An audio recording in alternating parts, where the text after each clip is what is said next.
Good afternoon, everyone. Thank you so much for being here. Welcome to a panel discussion that I'm super thrilled to be facilitating on getting game-changing seeds into the hands of Africa's smallholder farmers.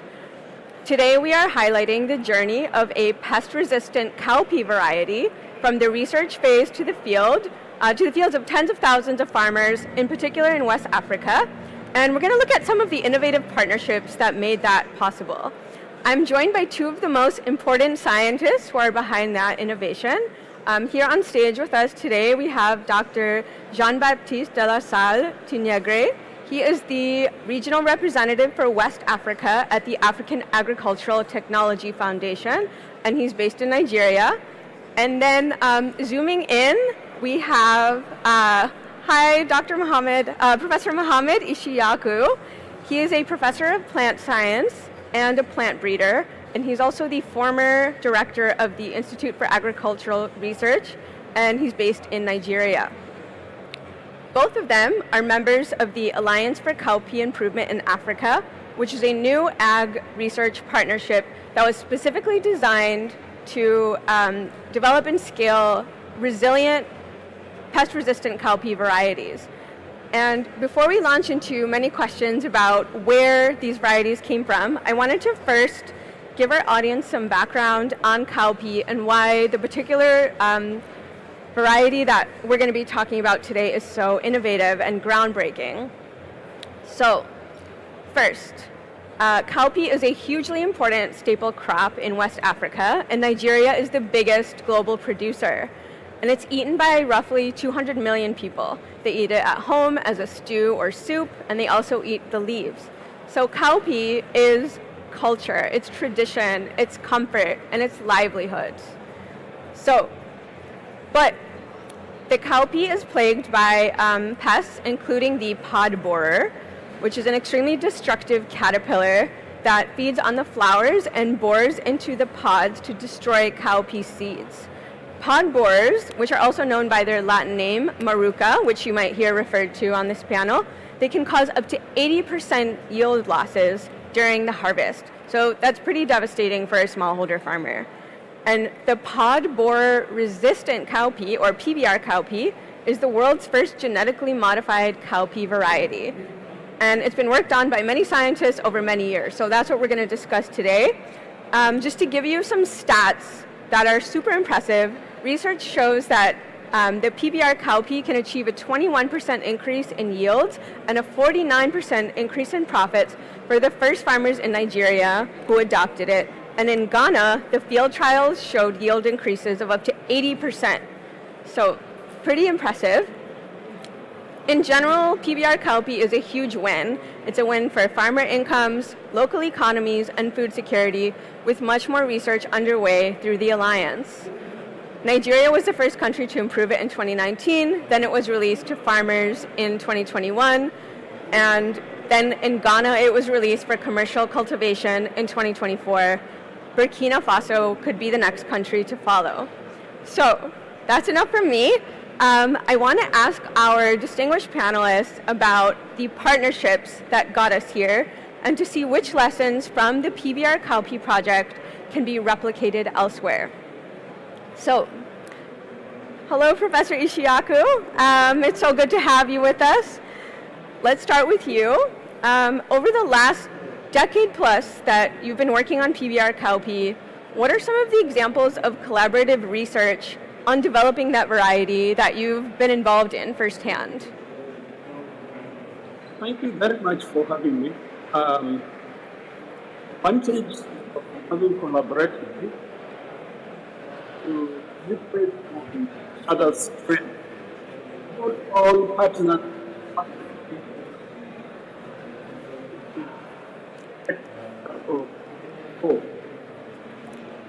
important scientists, 2001, precisely, analyze in a prioritized manner what are the constraints stable cowpea production, storage, and also the adoption of cowpea. granted science world over, unanimously well have authoring such as number one, for which there was an opportunity to attain the instruction on delivery of genetic engineering tools by incorporating right controls. There are a number of contributions. AATF, for example, facilitated the trust and the connection of African scientists and farmers through technology holders for them to access the level enormous benefit that you alluded to. Secondly, our colleagues in Australia, who were very much advanced in trying to leverage on the provision of the eventually farmers in Nigeria who were adventurous enough to try to evaluate that collectively and transform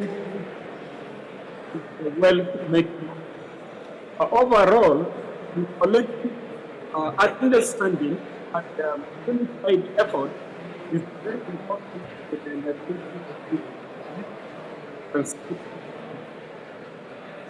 wealth making. Thank you so much. I don't know if the audience can perhaps hear a little bit better than I can. Okay, Professor Ishiyaku, we're having a little bit of trouble hearing you, so I might keep my questions to you a little shorter, just for clarity for the audience as well. But thank you very much for that introduction.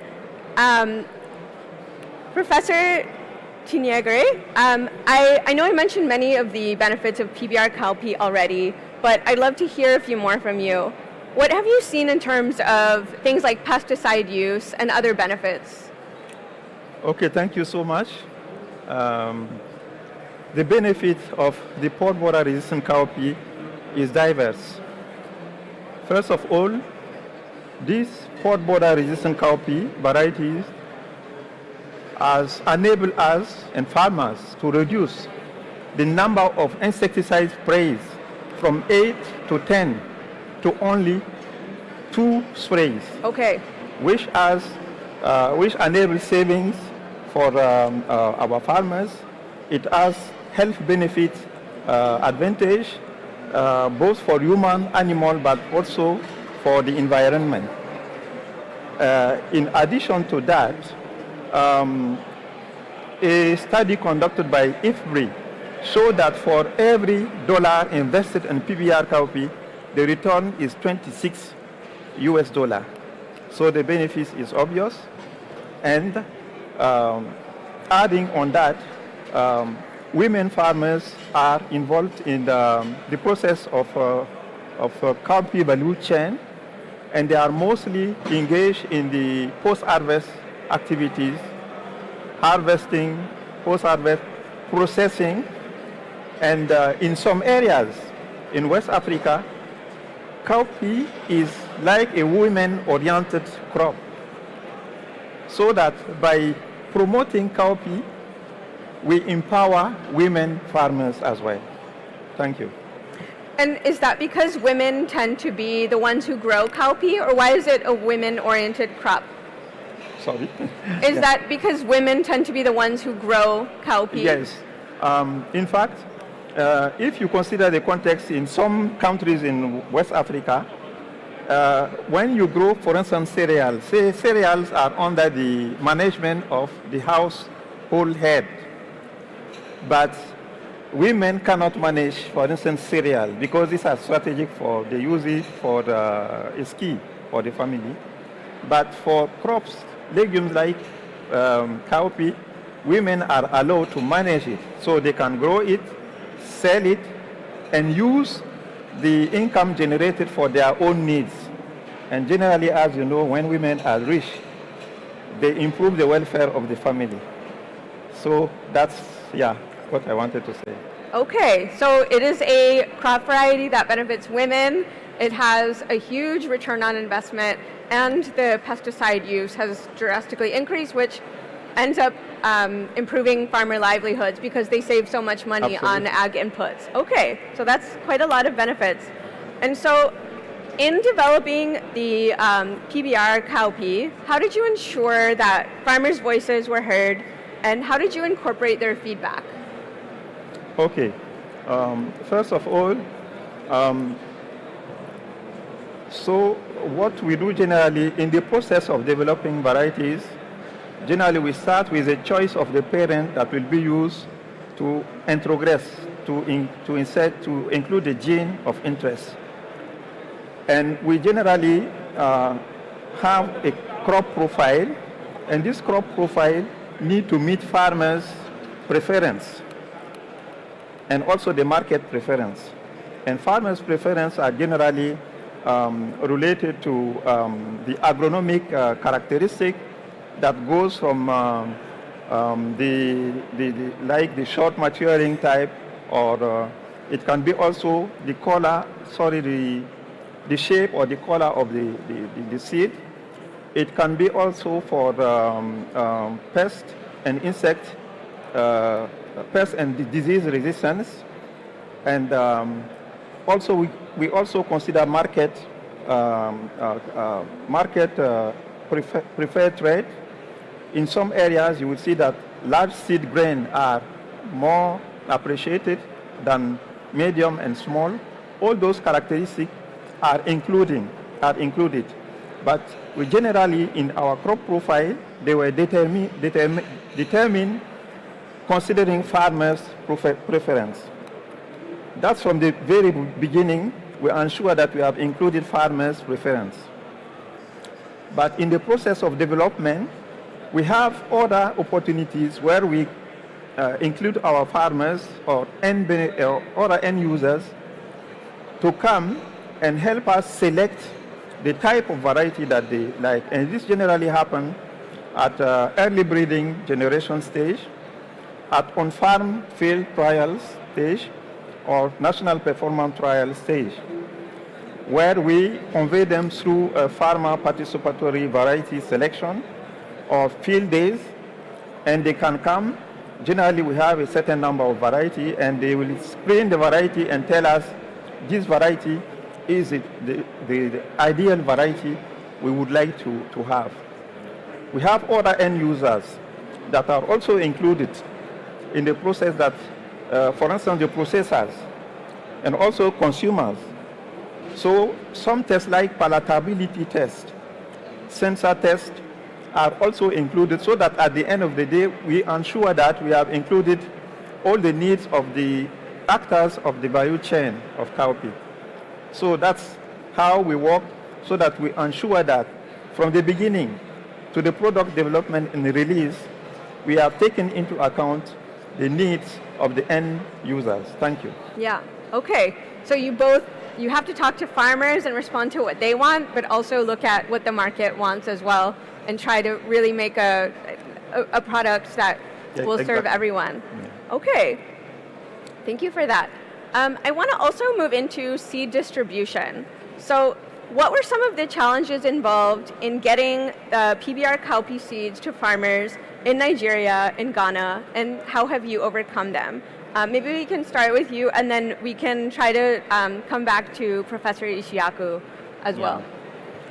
Thank you so much. One thing is to develop variety and release them. Another thing is to ensure that farmers are using them. So unlike seed enterprises or seed companies in other regions of Africa, like Eastern Africa, Southern Africa, where they are well developed, advanced, the seed system in West Africa and in Nigeria and West Africa in general is still informal. Seed enterprises are all starting from scratch, and they need to be empowered. So a lot of problems are there that need to be solved. One of the problems we see is that most seed enterprises lack, for instance, know-how in terms of having personnel that are conversant with good agricultural practices, good irrigation practices, good post-harvest practices. So those are issues, and to tackle that, we generally train them. They also have some other issues related to, for instance, getting finance, loans, access to finance and loan, so that they can have like revolving fund to, so that they can uptake the seed. Because most seed enterprises uses outgrowers to help them multiply the seed, and at the time to uptake the seed, they generally lack the fund to go and take the seed. And when the seeds stay for long with outgrowers, some of them will end up selling the seed as grain. And this is really a waste, because it's seed and it cannot be used as grain. So those are some issues related to the seeds. And then we have some issues related to the climate scarcity. During the rainy season, you can face, sometimes you have droughts happening. The following years you will have floods, and we have to deal with all these issues that are happening. But these are not only specific to cowpea. And then they lack seed enterprise, they lack also infrastructure. Because cowpea, as you know, is a very perishable crop. After harvest, it needs to be well stored, otherwise within some weeks you can lose completely your production. So lack of infrastructure to maintain the seed in good condition are some of the issues facing the seed system. So I will stop there and Thank you. It sounds like certainly a lot of different areas that need investment, whether it's the seed networks themselves to the infrastructure, getting it from field to market. Professor Ishiyaku, is there anything you wanted to add in terms of the challenges of seed distribution, actually getting the seeds to the farmers in Nigeria and in Ghana? Thank you. It also, what is our culture? Biological that will enhance our farm.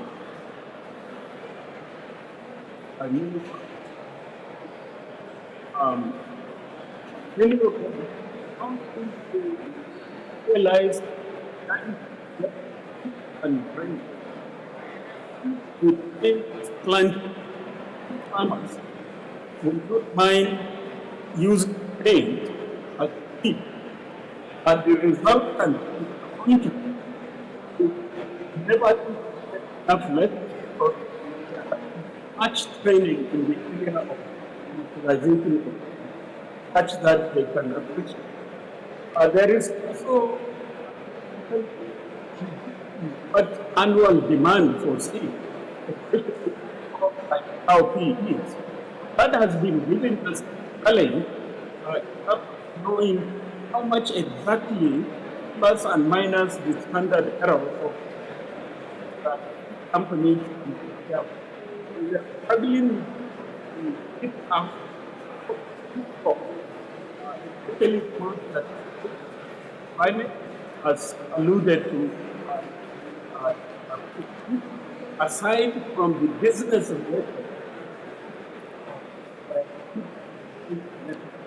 additionally, many farmers, because of their low appreciation of it as a more viable biological material, tend to rely on their neighbors to give them to tackle grain and use them as fertilizer. With gradual education and the farmers, the negative effect of using grain as opposed to eventually root the culture of seed and appreciate the value as an agricultural. But we are far away. Right now, seed from the formal sector is around the region of only 30%. The remaining 60% from non-formal sector, from relations and friends and so on. Not only in South, even in maize, there is a lot a reflection of planting material. So that is why deliberate effort by the seed industry must be done in promoting the value of seed, demonstrating the value of seed, farmers and users that use the development and growth of their country. Thank you. Thank you so much. I also wanted to talk to you about the private sector, and how did you ensure that the private sector was involved in the process of developing and then distributing PBR cowpea? Okay. Let's say that the strategy that was developed was to use a public-private partnership to ensure the sustainability of the seed system. That's why seed enterprises were targeted to be the entity that will multiply the seed and distribute the seed to farmers. So from the very beginning, seed enterprises were included as a key partner. And what we have done is to license them for the seed production.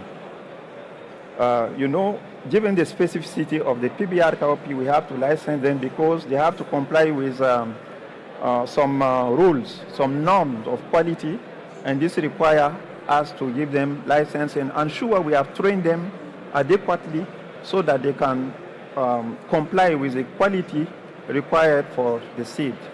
So in getting them involved was really key from the very beginning. Yeah. And this model, this public-private partnership model, can it be replicated elsewhere with other crops like cassava or maize? And do you see any progress on replicating that model on other crops? Yes, yes and no. First of all, I want just to let you know that in Nigeria, another variety of maize that also confer the resistance to stem borer, fall armyworm, and at the same time is tolerant to drought was released, Teller maize. And I would say that Teller maize is building from or working on the footstep of PBR cowpea because if you allow it, I would say that PBR cowpea has enabled us to pave the way toward building a reliable seed system, not only in Nigeria but also in other countries like Ghana. So I think that a crop like maize can also follow the same example. But for the system to be more efficient, we need to involve other factors. As I told you, the system is still more informal. So we need many other actors that need to be included to ensure effective delivery of the seed. And we can onboard like community seed producers and other actors like this. Individual seed producers, for instance, that have the capacity to produce, but they are not seed producers. So the strategy could be that we include them, we train them, and connect them with seed enterprises so that the seed can be uptaken by seed enterprises for distribution. Well, there's a lot of potential partners for you here, really big community of potential people that you could be working with. Here at the World Seed Congress, there's some 2,000 executives and experts in the seed industry. This is very much the heart of the private sector for seeds right here. What is something that you would like the attendees of this conference to know about crop innovation for smallholder farmers, and what are some of the actions that you would like them to take after hearing about PBR cowpea and the innovation that you've been working on? Okay, thank you. I think that this is really a good opportunity. Here, we have been able to see the latest technology related to seed along the seed value chain. And I think helping our seed system in West Africa to benefit from such technology, mostly regarding post-harvest and seed processing technologies, will be of great help. We also need to have a know-how how to use those technologies. It's very important. But more than this, we need support. As I said, having access to loan can help our seed system develop so that we can ensure we deliver the seed to the end users that are farmers. So those are some points I think are very important. Yeah. Well, I also wanted to ask you, Dr. Tinyagre, about the Alliance for Cowpea Improvement in Africa, which you're both involved in. It just launched a couple of years ago. What is it? Who's involved? How's it funded? And what are you working on? Just give us kind of the overview of the Alliance. And what's next for it? What is the Alliance? Sorry? The Alliance for Cowpea Improvement in Africa. Yeah. What is it? Okay. Yeah. Thank you. The Alliance for Cowpea Improvement in Africa is a new consortium with the purpose of developing cowpea that confer the resistance to maruca, but also to the cowpea weevil that damage cowpea during storage. And as you know, cowpea storage is one of the big issues in West Africa. And this is the reason why most farmers cannot store, and they sell immediately at the end of the season, rainy season, and they sell at low prices because they cannot store it.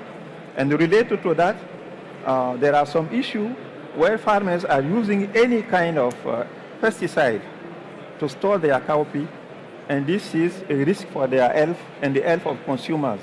So getting a cowpea that will be resistant to the bruchid is going to help a great deal our farmers, consumers, and also improve the production at the farmers level, I think. Thank you. And so the Alliance, can you tell us about the Alliance itself? Who are some of the partners involved, and maybe what would you like to see, what are some of the goals of the Alliance? Okay. Let's say the Alliance is, as I said, the Alliance that work through a consortium, and the consortium include NAS partners, and the NAS partners include Nigeria, and Professor Ishaku is the leader of the team in Nigeria. Ghana also is included in that consortium through the cowpea team, and we have other partners that include the regulators in the country, seed regulators, biosafety regulators, promoters, but also we have the international partners that include universities like Danforth Center, CSIRO in Australia, and also the donors that include the Gates Foundation supporting financially the work, so that in the following years we can have a new cowpea that will really bring a lot in terms of achieving food security in West Africa. Okay, and to really build on the research that you've been doing for many years. Yeah. Okay, thank you for that. If there was a message that you would like to leave everyone with on the partnerships that have brought PBR cowpea from the lab to the field, what would that message be? Okay, I would really like to thank all the partners involved in that consortium. It was a unique, powerful partnership that led to the development on one of the first GM crop COP in West Africa, I would say, that was led by Professor Ishaku in Nigeria. And we really need to praise that success. Because if you knew some decades ago, it was difficult to talk even about GM because people were seeing GM as something that you shouldn't. But a lot of work was done so that this can happen. So I really want to thank all the partners, including the NAS partners, Professor Ishaku here, including the regulators, including developers, the extension system, the international partners that include Gate R1, but also USAID, who contributed a lot in the case of PBR cowpea, but also some other partners like Bayer. Bayer contributed in giving the gene for free for the development of PBR cowpea, and it's free royalty. Farmers buying PBR cowpea seeds will not buy more because, as compared to the conventional varieties, because of the new gene that was introduced. The gene was given for free by Bayer. So we really need to thank all the actors and some others I might have forgotten for this synergistic partnership that we are really praising. As a scientist, for me, it was really a success. Thank you. Definitely. Thank you so much. Yeah, it's been so fascinating to learn from both of you on what a public-private partnership really means and the success of really bringing this research from the lab to farmers' fields and seeing so many people benefit from it. Professor Ishiaku, I'm so sorry we couldn't hear you that well, but thank you for joining us. Thank you for all that you've done. And thank you for all of our audience members for listening. Thank you.